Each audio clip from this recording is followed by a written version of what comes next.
Assalamualaikum warahmatullahi wabarakatuh. Perkenalkan, nama saya Rizka Disofia, NIM 2009035020071, nomor absen 25, pemateri pertama dalam pertumbuhan ekonomi. Mata kuliah Teori Ekonomi Makro. Oke, di sini saya akan membahas tentang pertumbuhan ekonomi. Jadi terlebih dahulu kita harus mengetahui apa sih itu pertumbuhan ekonomi.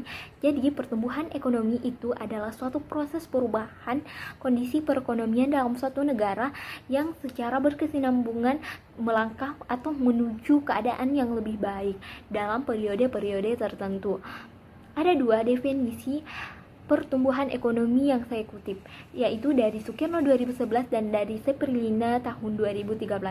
Jadi pertumbuhan ekonomi menurut Sukirno adalah masalah makroekonomi yang dilakukan dalam jangka panjang, yang dimana dalam kegiatan perekonomian itu membahas tentang perkembangan perekonomian, baik pertambahan dan jumlah barang produksi, barang industri, perkembangan infrastruktur, perkembangan jumlah sekolah, pertambahan produksi sektor jasa, dan pertambahan produksi barang modal. Pertumbuhan ekonomi menurut Seprilina yaitu merupakan salah satu indikator dalam makroekonomi yang menunjukkan tingkat kesejahteraan masyarakat dalam suatu negara. Tidak dikecualikan baik negara berkembang maupun negara yang tidak berkembang. Di sini maksudnya baik negara berkembang maupun negara maju akan tetap menjalankan yang namanya pertumbuhan ekonomi, karena dalam suatu negara yang dilihat adalah tingkat perekonomiannya. Dan untuk membentuk negara yang memiliki tingkat perekonomian yang stabil, maka diperlukan variabel makroekonomi untuk menyelesaikan setiap permasalahan yang terjadi. Jadi dapat kita simpulkan dari dua definisi itu bahwa pertumbuhan ekonomi itu akan tetap membahas tentang makroekonomi, di mana tingkat perekonomiannya itu untuk menyejahterakan rakyat dalam suatu negara tersebut. Indonesia juga pernah mengalami yang namanya krisis ekonomi pada tahun 1997. Goncangan ekonomi yang terjadi mengakibatkan laju pertumbuhan ekonomi yang ada di Indonesia menurun drastis. Hal itu yang membuat krisis moneter berubah menjadi krisis ekonomi karena banyaknya masalah-masalah yang muncul dalam krisis moneter tersebut, yang dimana mengakibatkan lumpuhnya perekonomian Indonesia yang membuat banyaknya pekerja-pekerja yang menganggur. Tetapi Indonesia mendapat sanjungan dari Bank Dunia karena memiliki fundamental perekonomian yang kuat dalam mengatasi krisis moneter dan krisis ekonomi. Perkenalkan, nama saya Andi Amelia Putri, saya pemateri kedua. Baik, yang kedua, teori pertumbuhan ekonomi. Teori historis adalah teori yang menitik beratkan pada proses perkembangan perekonomian masyarakat, mulai dari tahap prasejarah hingga tahapan masyarakat dan masyarakat berkonsumsi tinggi. Teori ini dikembangkan oleh sejumlah para ahli ekonomi, diantaranya yaitu Karl Bacher, Werner Sombart, dan Friedrich List, dengan sudut pandangnya yang berbeda-beda namun sama-sama berpusat pada ekonomi masyarakat. Menurut Karl, hubungan antara produsen dan konsumen mempengaruhi pertumbuhan ekonomi nasional. Hubungan ini sendiri terjadi dalam kota kemasyarakatan, tingkat rumah tangga tertutup, hingga dunia.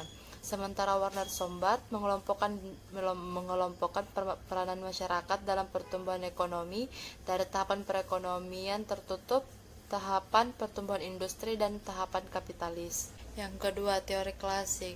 Teori klasik yang diungkapkan oleh para ekonomi mengenai pertumbuhan ekonomi dari sudut pandang pertambahan penduduk. Jadi semua teorinya itu didasarkan oleh sedikit atau banyaknya jumlah penduduk di daerah tersebut. Teori klasik telah berkembang mulai dari abad 18. Pencetusnya adalah tokoh terkemuka yaitu Adam Smith, yang menyatakan bahwa perekonomian penduduk dalam suatu negara akan meraih titik tertinggi saat menggunakan sistem liberal yang terdiri dari dua unsur utama, yaitu penduduk dan outputnya. Konsep ini kemudian disanggah oleh David Ricardo yang menyatakan bahwa pertumbuhan penduduk tidak memberikan pengaruh positif terhadap pertumbuhan ekonomi nasional. Sebaliknya, hanya akan membuat tenaga kerja produktif bertambah sehingga berdampak pula pada penurunan upah. Yang ketiga yaitu teori neoklasik. Ekonomi neoklasik adalah istilah yang digunakan untuk mendefinisikan beberapa aliran pemikiran ilmu ekonomi yang mencoba menjabarkan pembentukan harga, produksi, dan distribusi pendapatan melalui mekanisme penawaran dan permintaan pasar.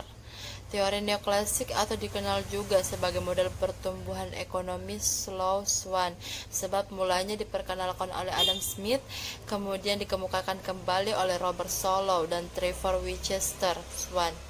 Teori ini menyatakan terdapat 3 faktor utama yang mempengaruhi pertumbuhan ekonomi, diantaranya modal, tenaga kerja, dan perkembangan teknologi.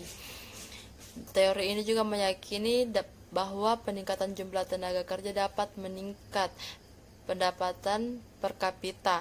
Namun tanpa adanya teknologi modern yang berkembang, peningkatan tersebut tidak akan memberikan dampak positif terhadap pertumbuhan ekonomi secara nasional. Sekian pembawa materi dari saya. Assalamualaikum warahmatullahi wabarakatuh. Perkenalkan, nama saya Tendriana. Di sini saya akan melanjutkan pembahasan materi dari pemateri kedua, yaitu faktor yang mempengaruhi pertumbuhan ekonomi. Yang pertama ialah sumber daya alam. Sebagian besar negara berkembang bertumpu kepada sumber daya alam dalam melaksanakan proses pembangunan. Namun demikian, sumber daya alam saja tidak menjamin keberhasilan proses pembangunan ekonomi apabila tidak didukung oleh keberadaan sumber daya manusia yang mengelola sumber daya alam yang tersedia. Yang kedua yaitu sumber daya manusia. Sama halnya dengan proses pembangunan, pertumbuhan ekonomi juga dipengaruhi oleh sumber daya manusia.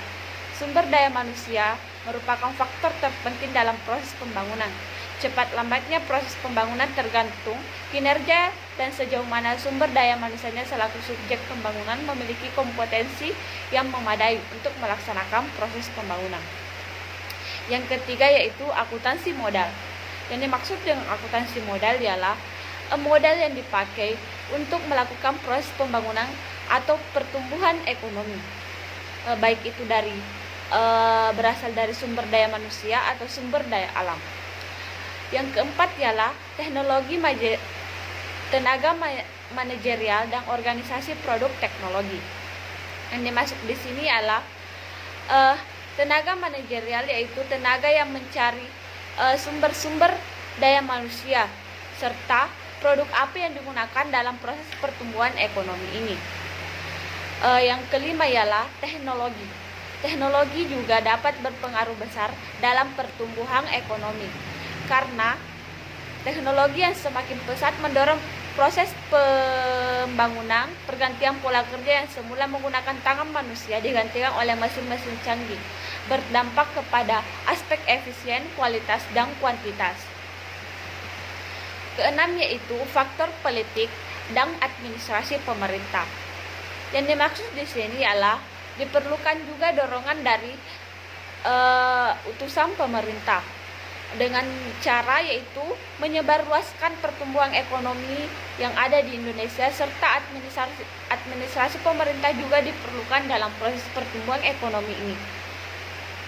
Baiklah, saya kira itulah penjelasan materi dari saya. Saya akhiri dengan ucapan wassalamualaikum warahmatullahi wabarakatuh. Assalamualaikum warahmatullahi wabarakatuh. Perkenalkan, nama saya Asila Azahra. Di sini saya akan melanjutkan pembahasan materi dari pemateri ketiga, yaitu faktor penghambat pertumbuhan ekonomi. Di sini saya akan menjelaskan 3 poin. Yang pertama yaitu tingginya pengangguran dan kerentanan pasar tenaga kerja. Jika pemerintah mampu memanfaatkan kelebihan tenaga kerja yang ada di Indonesia, maka dualisme permasalahan itu tidak akan terjadi dan mungkin akan memberikan dampak positif terhadap percepatan pertumbuhan. Tapi jika sebaliknya, jika pemerintah tidak bisa memanfaatkan hal tersebut, maka akan menimbulkan dampak negatif dan mengganggu pertumbuhan ekonomi. Poin kedua yaitu lemahnya kegiatan investasi dan permasalahan fundamental terkait. Faktor utama yang masih menghambat masuknya investasi ke dalam negara Indonesia yaitu soal kurangnya kepastian hukum. Meski peringkat Indonesia terbilang sudah naik di atas, tetapi dalam kenyataannya pengusaha dan swasta belum merasakan sama sekali komitmen pemerintah terhadap hal ini. Pemerintah belum menciptakan kepastian hukum berinvestasi, maka dari itu pemerintah masih perlu memperbaiki hal ini. Poin ketiga yaitu tingginya potensi tekanan inflasi secara struktural. Mengenai inflasi, penyebab terjadinya inflasi sendiri itu ditimbulkan karena ketidakseimbangan ekonomi dalam suatu negara, dan bisa timbul juga karena adanya ketidakseimbangan permintaan dan penawaran barang atau jasa, peredaran uang, serta biaya produksi. Kondisi ekonomi negara menjadi mitra dagang turut berpengaruh juga terhadap terjadinya inflasi. Assalamualaikum warahmatullahi wabarakatuh. Perkenalkan, saya Nurhalisa Saing dengan NIM 2009035020075 dengan nomor absen 27, pemateri kelima dalam pertumbuhan ekonomi, mata kuliah teori ekonomi makro. Di sini saya akan melanjutkan materi selanjutnya, yaitu metode pengukuran pertumbuhan ekonomi.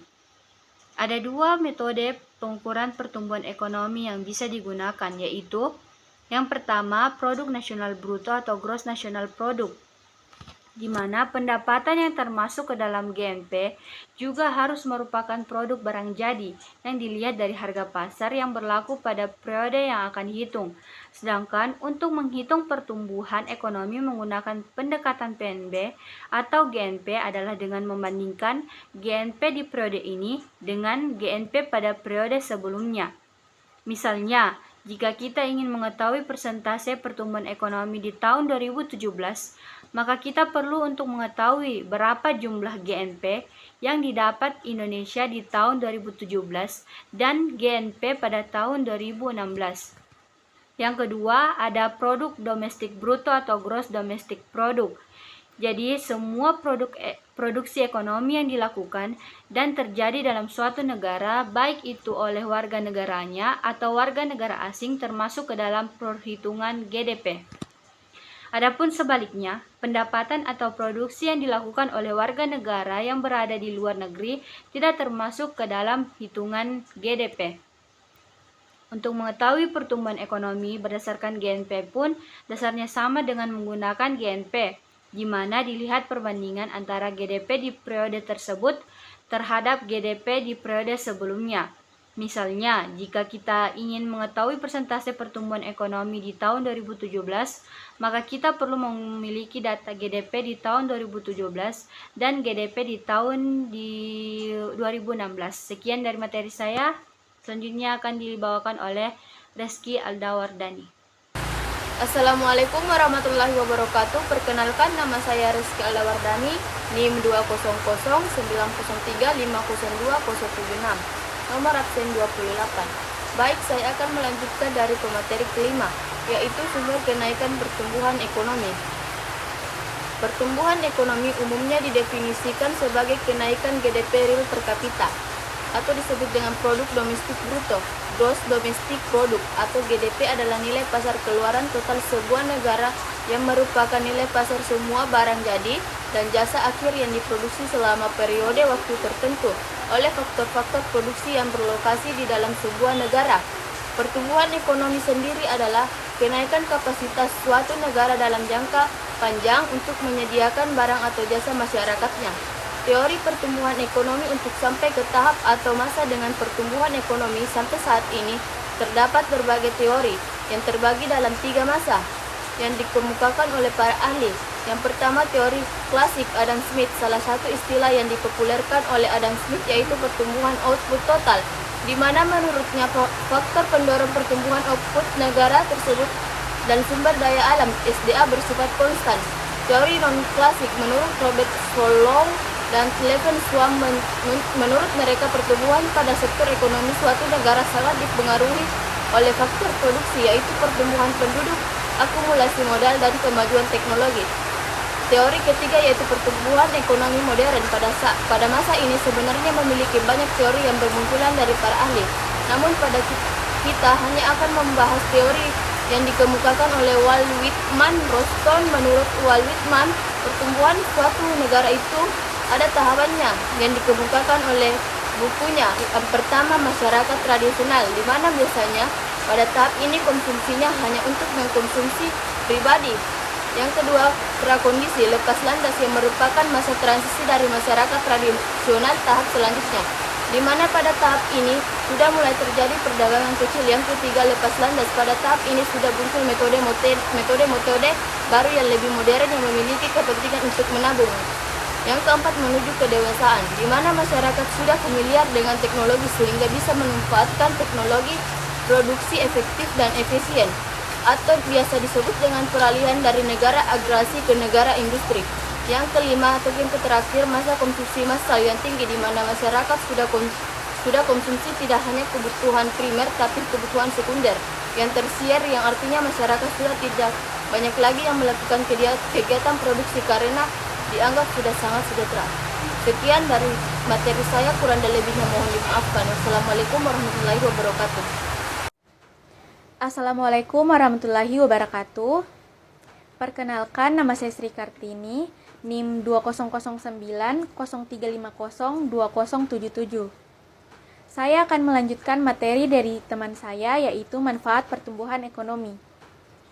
Manfaat pertumbuhan ekonomi ada 5. Yang pertama, laju pertumbuhannya untuk mengukur kemajuan ekonomi sebagai hasil pembangunan nasional. Yang kedua, pendapatan per kapitanya untuk mengukur tingkat kemakmuran penduduk.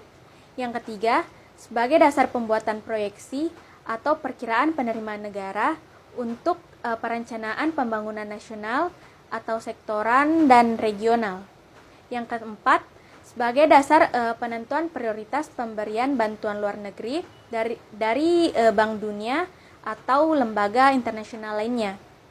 Dan yang kelima, sebagai dasar pembuatan perakiraan bisnis. Sekian dari saya. Wassalamualaikum warahmatullahi wabarakatuh.